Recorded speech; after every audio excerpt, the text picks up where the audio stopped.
So ayan po, tapos na akong mag-primer ng Gilder Epoxy Primer Gray. So papasadaan ko po ito ng liha bago ko po ito i-base coat. Ang liha po natin pwedeng gamitin dito ay 400 grit to 800 grit. Tatanggalin lang po natin yung gaspang. Kung meron pong masilya, ayan katulad po nito, ito po ay back po yan yung pairings na yan. Nawala na rin po yung pinakabutas na kabitan ng tornilyo. Ayan po. Pero ginawa ko lang po ng paraan ito, ni-repair ko at hindi ko na nga lang po nakuna ng video. Hindi sana na ipakita ko po sana sa inyo kung paano ko po ito ini-repair. So dahil nga wala pong video ng pagkaka-repair, so dito na lang po tayo sa pagkakapintura ng Gilder Epoxy Primer Gray. So ayan nga po, pagka-repair, binugahan ko po ng first coat ng Gilder Epoxy Primer Gray, then saka ko po ito minasilyahan. Ang ginamit ko pong masilya dito ay Glazurate Body Filler. Yan po yung may hardener, no? Then kapag ito po ay namasilyahan na, naisiguro na po natin na talagang napantay na yung ating dapat masilyahan, lilihain po natin ito ng 120 grit. Wet sanding po. So kapag medyo pantay na po, pasadaan po natin ng lihang 400 grit para makinis na po siya kapag in-applyan po natin ulit ito ng primer. So pagka okay na po yung masilya, pantay na po, bubugahan po natin ulit ito ng primer po. Then papasadaan po natin ulit ng lihang 800 grit. Then pagkalinis, bubugahan na po natin ito ng base coat. Yan po gagamitin ko, Ansal Jet Black. Gawa po ng urethane yan. At ito po yung catalyst niya. Yan, Ansal Catalyst. So ang mixing ratio po niyan ay 3 parts po ng Ansal Urethane Jet Black. So ayan po, yung baso pong yan ay may guhit po yan, no? Bali 4 po na guhit, yan kung mapapansin nyo. So sasalinan ko po yan ng 3, no? Bali yung pangatlong guhit po. Ayan, hindi na lang po ganong makita. Ayan, pero yan po ay 3 parts po yan, no? Then pag umabot na po doon sa pangatlong guhit, yan, lalagyan na po natin yan ng Ansal Urethane Catalyst. So ayan po, bali 1 part lang po niyan. So kung 4 po yung guhit na inilagay sa baso, yan po yung pinaka pang-4. 3 po yung kulay at 1 naman po yung catalyst. Then pagka napag-mix po natin yan, haluin lang po nating mabuti. Then kapag yan po ay nahalo na natin ng mabuti, then lalagyan na po natin yan ng Ansal Urethane Thinner. So ito po yung thinner na lagi kong ginagamit, Ansal Urethane Thinner. So ang paglalagay po ng Ansal Urethane Thinner, no, kung gaano karami yung ating tinimpla na urethane base color black na may kasama ng catalyst, ay ganun din karami ang ating Ansal Urethane Thinner na ilalagay. Then ilagay lang po natin sa isang maluwag na lalagyan para madali po itong mahalo. So ganyan lang po, no, ang pagtitimpla ng Ansal Urethane Jet Black. Bali ang ratio nyo ulit ay 3:1:4.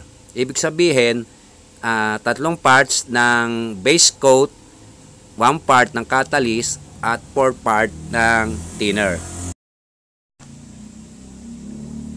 Kapag tayo po ay mag-first coat na ng base coat, mist coat lang po muna o wag po natin kaagad itong kakapalan. So then pagka yan ay nabugahan na po nating lahat, mag-plus off lang po tayo ng 15 minutes or interval bago po tayo mag-recoat ulit or mag-second coat. So ganun din po ang proseso hanggang sa mai-final coat na natin ang ating base coat na color black.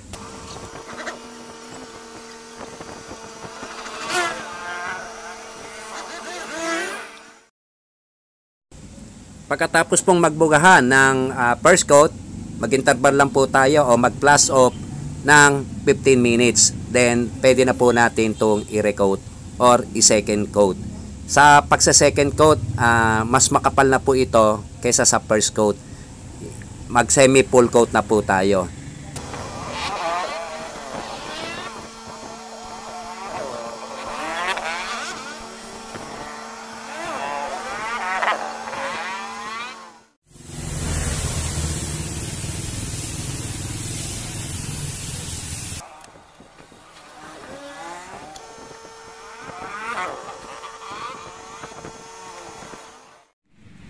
Ito po ay naka second coat na ng Ansal Urethane Jet Black.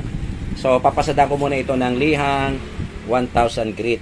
Bakit kailangan pampasadaan ito muna ng lihang 1000 grit bago natin i-final coat? Kasi yan, hindi po naiiwasan na dadapuan po ng dumi. Lalo itong pinagbubugahan po natin ay hindi naman naka-close door. Yan katulad po ng ating pwesto. Pag humangin, minsan hindi na iwasan. So ang ideal nga palang coat, no, sa base coat o kulay ay 3 coat po. Ang urethane base coat naman po ay makatawan. Kaya kung i-compare natin ito sa acrylic paint. So ayan, lilihain ko muna ng 1000 grit. Ayan, wet sanding kasi baka masugatan pag ito yung nilihan natin ng tuyo. Kasi labas po ay, sa labas po ay tuyo na yan pag hinawakan nyo. Pero yung loob ay maaaring malambot pa. So pagkaliha po, no, ng natanggal na yung mga maligas-gas, ipa-final coat ko na po siya ng Ansal Urethane Jet Black.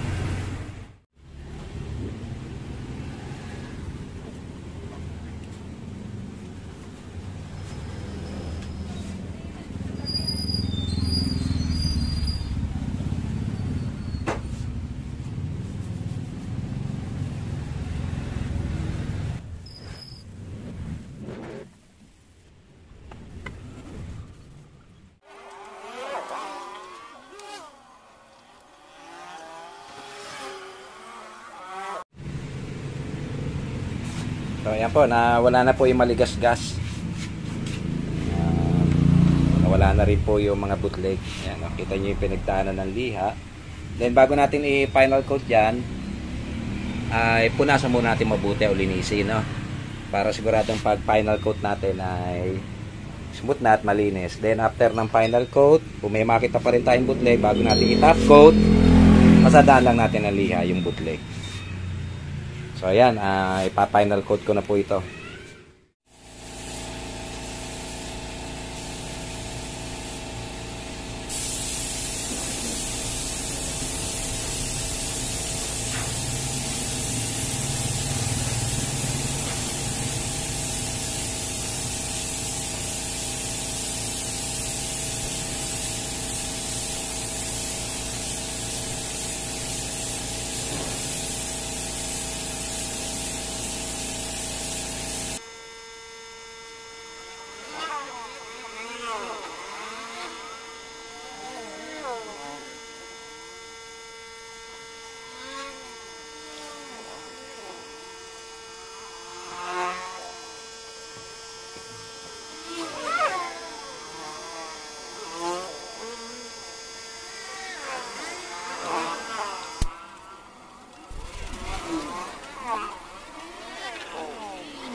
So bali magta-top coat na po tayo. Tapos na po tayong mag base coat na Ansal Urethane Jet Black. So dito ang gagamitin kong top coat ay Hipic 400S Titanium 2K Clear. Ang mixing ratio po niyan ay 4 parts ng Hipic 400S Titanium 2K Clear at 1 part ng hardener or activator. So, yan po ay hindi na nilalagyan ng kahit anong thinner. Kapag napag-mix yun na po yung dalawang component, hahaluin lang po nating mabuti ito at pwede na po natin itong ibuga.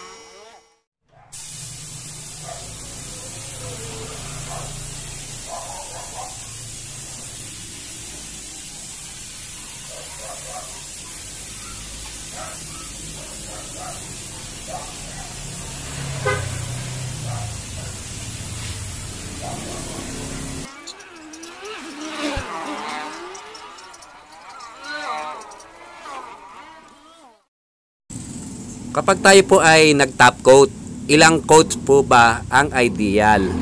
Pinakamaganda po ay 3 coats pataas. So, yun po yung pinaka-ideal. No, kung medyo marami tayong top coat, gawin na po natin ng mga 5 coats para mag-flow coat siya at maging makapal po yung top coat niya. Just in case na meron po tayong lilihain, no, at ibabapping, makapal po yung top coat niya. Hindi kaagad siya mapupudpod. So ano ba yung tamang interval bago tayo mag-recoat? Mag 15 minutes plus off lang po tayo or interval bago mag-recoat.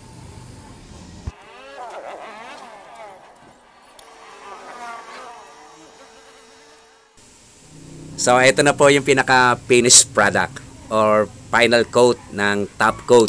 Bali 5 coats po ang ginawa ko dyan. Ayan.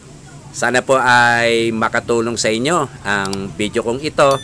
At kung ito po ay inyong nagustuhan, baka pwedeng makahirit naman po ng isang like dyan. At para naman sa mga bago pa lang sa akin channel at hindi pa po nakakapag-subscribe, please subscribe at pakihit na rin po ang notification bell para ma-notify kayo at updated po kayo sa mga video na aking ina-upload. Hanggang dito na lang po. Muli po ang inyong lingkod, The Hustlers TV. Thank you for watching. Keep safe and God bless.